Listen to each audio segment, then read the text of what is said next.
Gure eskuko ordezkariak hartuko ditugu berbagai saioan gaur mugimenduak azaroan aurkeztutako herritu ekimenaren nondik norakoak ezagutzeko. Ezagutuko dugu egitasmoa xehetasun gehiagorekin eta baliatuko dugu aukera gure eskuren ibilbideaz, egungo egoeraz eta aurrera begirako asmoez hitz egiteko ere.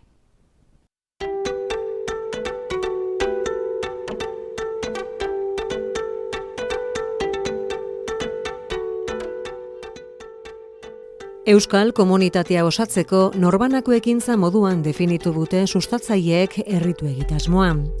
Donostian egin zuten aurkezpena azaroan eta Durangoko azokan martxan jarri abenduan. Herri aurkeztu eta jarduerak egiteko momentua da orain. Aste honetan bertan Arrasateen esaterako. Bertako taldeko bikiberekin ariko gara solasean. Joserra Ariño eta Miren Gurutzeunda Arrasateko gure eskuko kideak biak. Kaixo eta ongi etorri. Kaixo. Kaixo. Herritu, Euskal komunitatea osatzeko norbanako ekintza, zer da? Euskal komunitatea sendotzeko edo trinkotzeko erabat eta nortasun horrekin identifikatzen da norbanakoa, hor komunitate hortan finkatzeko. Komunitate horretan, nola ulertu behar dugu komunitate hori? Zeintzu dira komunitate horren balioak, oinarriak? Apur bat ulertu leke Euskara, autonomia, autogobernue, giro horretan, mundu horretan parte hartzeko filosofia bat, dana demokratikoki eta balore politiko eta zibil guriek eta gure ikuspegitik begiratute. Zergatik, etorri da orain, herritu egitasmoa, zeintzu dira, egungo testu inguruan, komunitate hori indartzea beharrezko jo izanaren arrazoiak? Azkenean, gure esku bizitik mantentzeko edo aktiboki mantentzeko, beti ekimen ezberdinak sortzen dira. Orduen, da bat gehiago, eta bitarte bat ikusi da atzeen aldi txikitxo bat zegoela, eta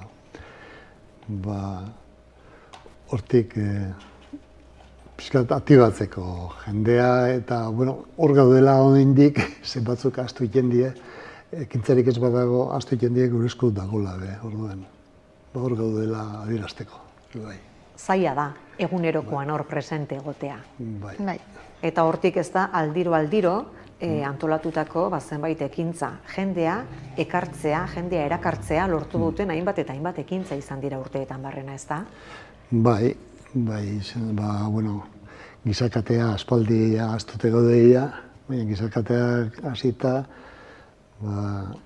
Oihalena, mosaikoak Donostian, 2019 arrazoi horre izan zen gizakate bezalakoa, Gasteizen bukatu zen da.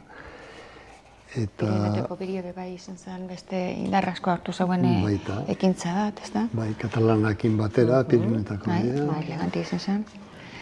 Eta ekintza bat dagoen bakoitzien jentie nola baitze berpiztu eta indartu itzen da.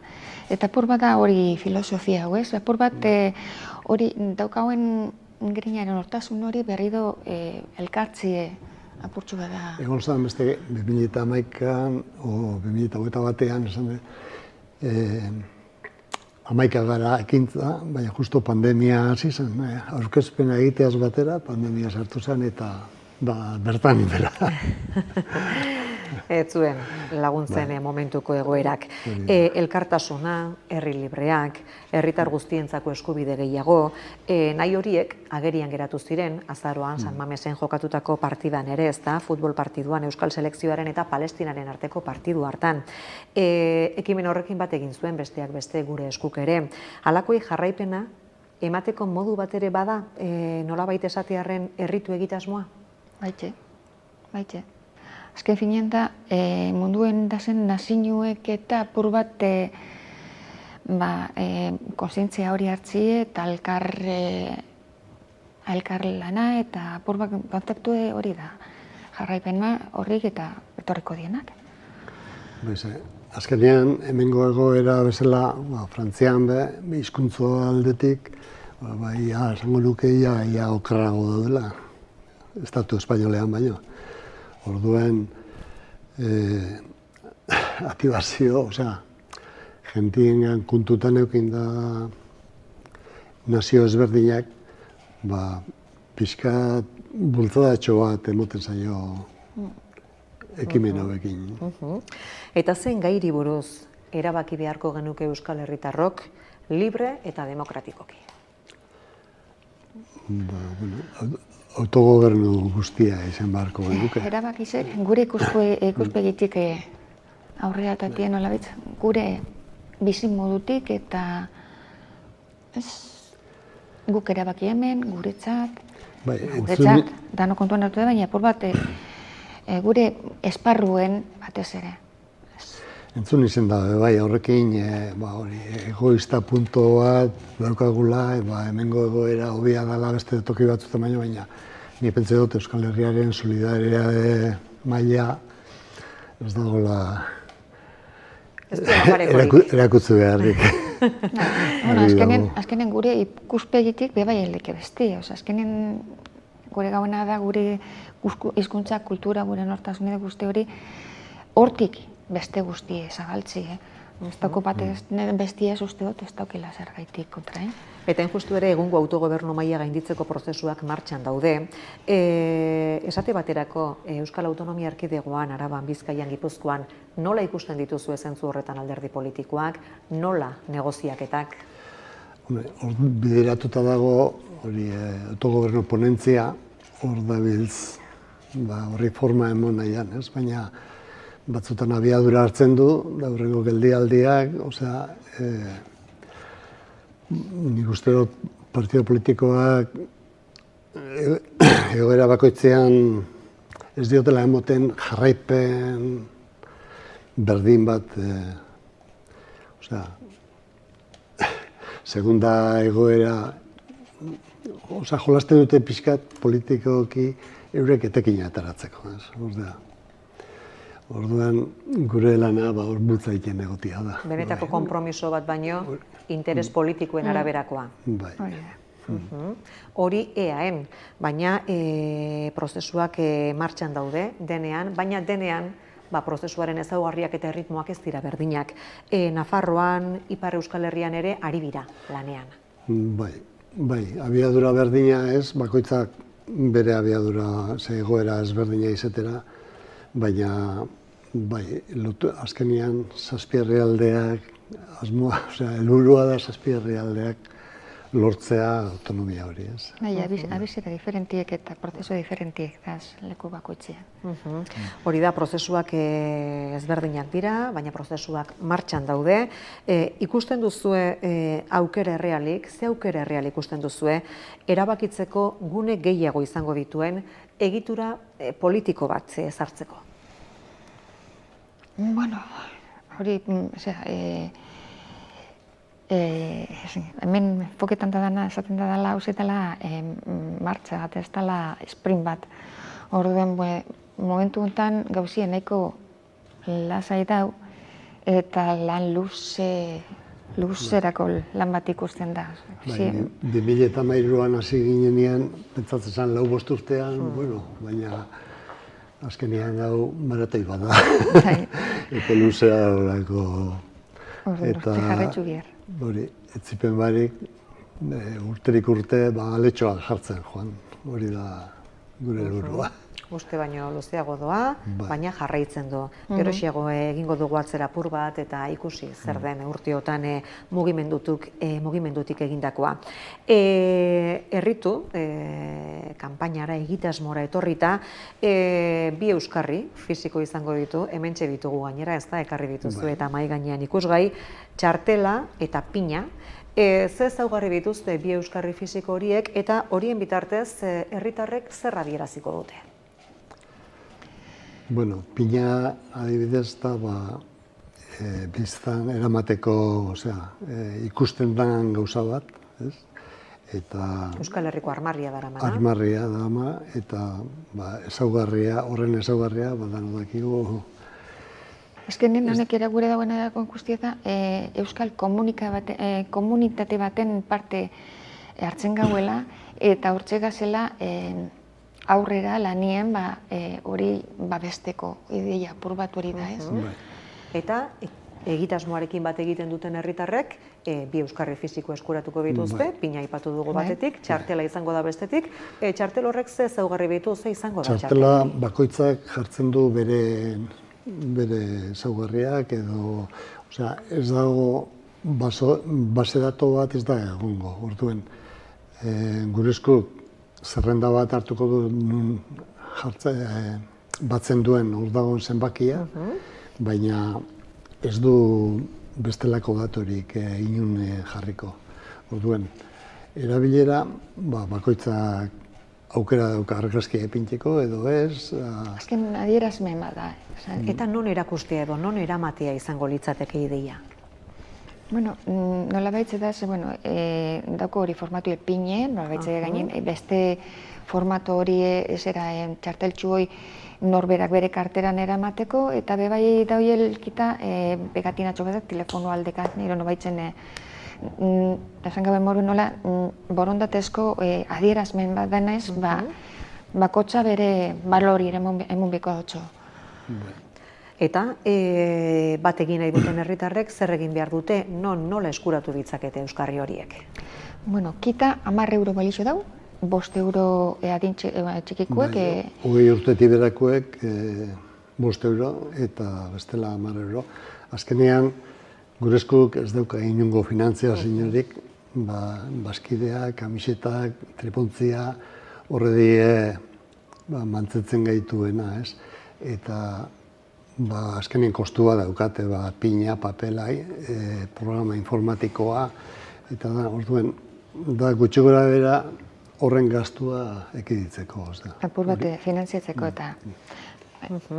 Eta herritze digitalerako aukera ere egongo da. Kasu horretan hori zer izango da? Erregistru digitalki eramateko, baina ez diz hartuko datu pertsonalak, izango da gizau txartel hori sartzen zena eta han erregistru eramaten da, baina ez da datu pertsonal jasoketa bat egingo, edo ez dira erregistratuta geratuko.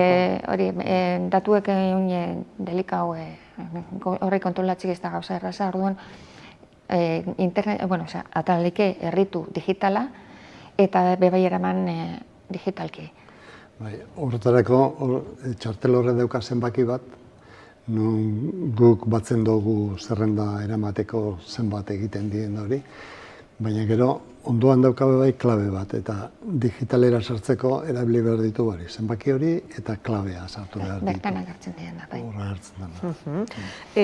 Norbaitek pentsatuko du akaso, ENA, Euskal Herriko Naziotasun Agiriaren parekoa dela, ala alda? Ez. ENA lehen onartzen zen toki batzuetan DNI-aren ordezko edo azkenean han norberen izena datu pertsonalak azaltzen ziren. Hemen azaldu ezke edo ez bakoitzak jartzen du zerripini hor. Kontuan hartu behar da, arek zaukela ez dituzinen zera, babesa, baina hau da herrikoia, borondatezkoa, hemen ez da inorratzen geu bakarrak, orduen hori da dauken balori. Azaroan aurkeztu zen egitasmoa, Durangoko azokan abiarazi zen nolabait esatearren atxikimendu kanpaina, zer moduzko mugimendua izan da orain arte edo zer moduzkoa izan da hasiera hori? Durangon jendea posik, bertan egon zirenak posik azaldu ziren eukizuen harreragatik, bi toki jarri ziren bata liburu azokan eta beste bat, beste lokaltxo bat ele izan duen, eta harrera ona izan zuela. Gero hori herrietara joan da, herri bakoitzean abiadura desberdina daude. Dakigu toki batzuetan hasieratik egin zituztela aurkezpenak eta hori, eta bagu pentsau, 5-6 hilabete beruago gabiltza aurkezpena egiten, ez? Eta beste batzu, diogu. Azkenean, herrietako egitura mantentzea zaila da, eta horren arabera, herri bakoitzaren egoeraren arabera, abiatzen da ekimen dago.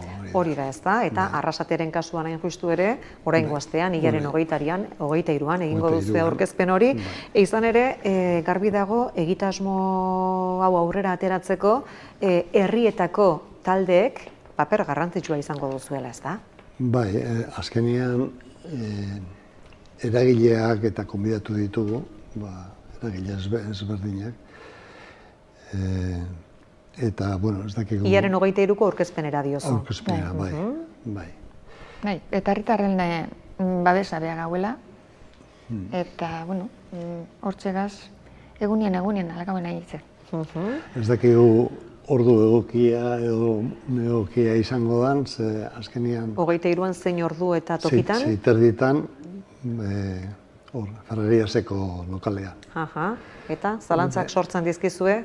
Eske jendea toki askotan sartuta dago, eta gure genuke bai jende gaztea hurbiltzea, ez?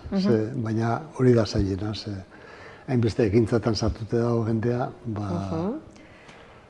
Edozein kasutan ulertzen dut, hilaren 23ko hori aurkezpen bat izango dela, baina gerora ere aurrera begira izango dituzuela, ez da? Bestelako dinamikak martxan jarriko dituzuela. Asmoa da toki horretan, ustegunero, 6:00-7:00 aukera atea zabalik izatea, eta gero tarteka bebai, jendea bildu leiken feria egunetan, eta hola, portaloian edo maila jarri, eta pixkat kalean erakusteko ekimen hau, ez? Hori da, asmoa.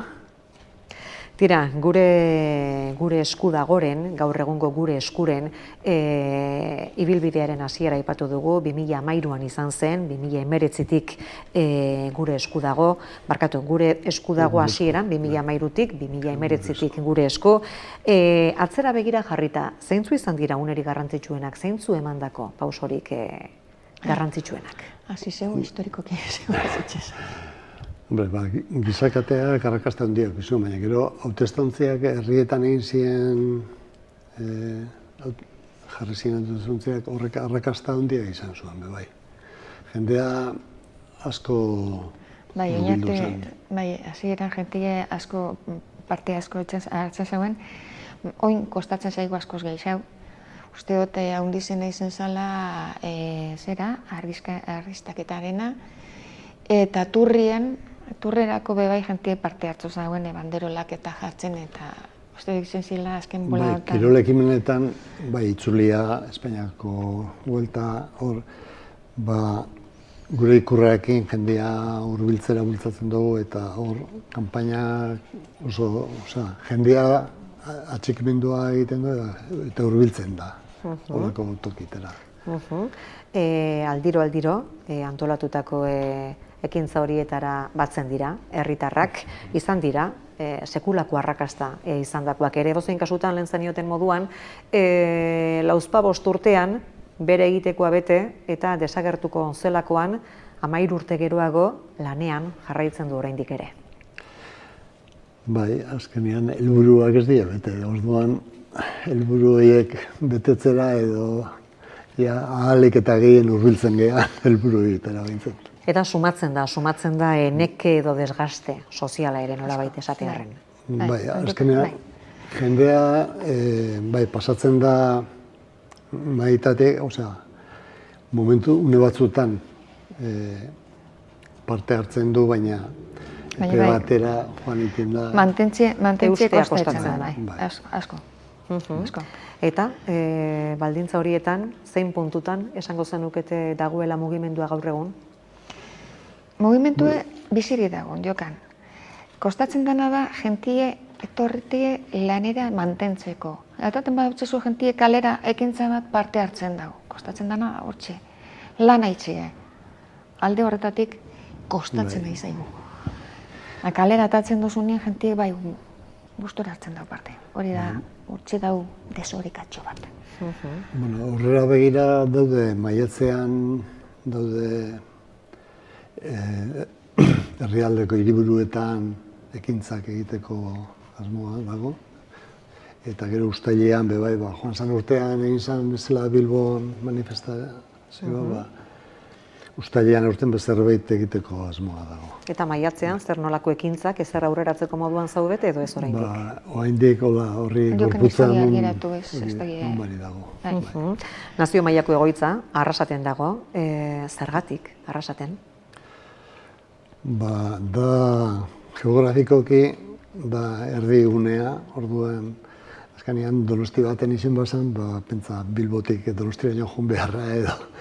Orduan, geografikoki, bai Araba, incluso Naparroatik inoz etorri izan dira, bilerak egiteko toki egokia iruditu zaile, ez guri bakarrik, gu bertan gaude, baina ingurukoa ere.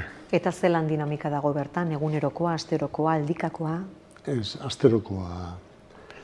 Bai, biltzen die astero, gero lankarga handiak edo ekintzak daudenian, adibidez korrikak egin da, dakigu ez direla hemen izan, korrikari jarraitzen ibili dira buru belarri. Baina bestela asterokoa astean behin hemen izaten dira bai. Eta beste herrialde edo nazio mugimendu batzuekin ere badago harremana. Bai, harreman apurren bat badau kontaktue eta enpresioak eta aldaketi eta baina ekintzak eta ez da zondukan momentu honetan ez da bakarri dauela hori komunikazioa eta kontaktue. Joan zan urtean hasi zen, eta urtean bigarren aldiz egin da konferentzia soberanista Bilbon. Asmoa da hori urtero, gutxi gara bera, otzailean egin dio baina artekoak, eta data horretan urtero mantentzea eta hor konbidatzen die nazio ezberdinetako jendea eta egoten die ponentzia ezberdinak. Aipatu dituzu, datozen hilabeteetarako asmo batzuk, zeintzuk dira erronkak, epe motz, zertain luzera? Hori ja ezintzuta esan.